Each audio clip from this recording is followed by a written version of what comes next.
the majority of the stuff, the decisions that I've made for myself, especially to do with my body, I think it's kind of been a silent protest almost. So I think it was always in me to want to explore my body, but I didn't know that it would play such a beautiful, I didn't think it would be a tool of healing. I thought it would just be a tool of expression, but it's worked out as both for me. I'm grace neutral, and my body is mine.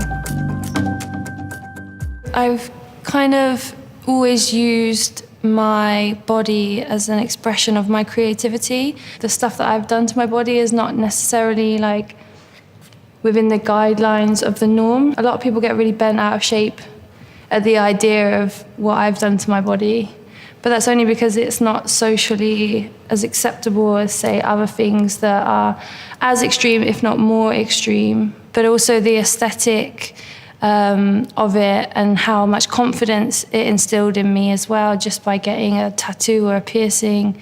And still to this day, you know, that's really important to me, to be able to regain power over myself and reclaim my body, you know. Yeah, I guess my first experiences with relationships weren't the healthiest ones. Physical abuse was just something I dealt with in the here and now. And then the emotional abuse, which is something that lingered inside. And I don't think I really understood it at that age, you know, as a teenager. So I just thought that that behavior was normal, you know. So I didn't love my body for a very long time. People I was with were relentlessly telling me, you know, I was a whore, I was a bitch, I was scum, I was this, I was that. And, you know, that stuff just takes a toll on you after a while, and you just start to believe it. When I got my first tattoo, I was made to feel like I was the scum of the earth because I'd done this. And maybe as well, subconsciously wanting to get so heavily tattooed after that, maybe, you know, like a fuck you and a reclaiming status of my body that I felt like he had had so much power over for so many years, you know.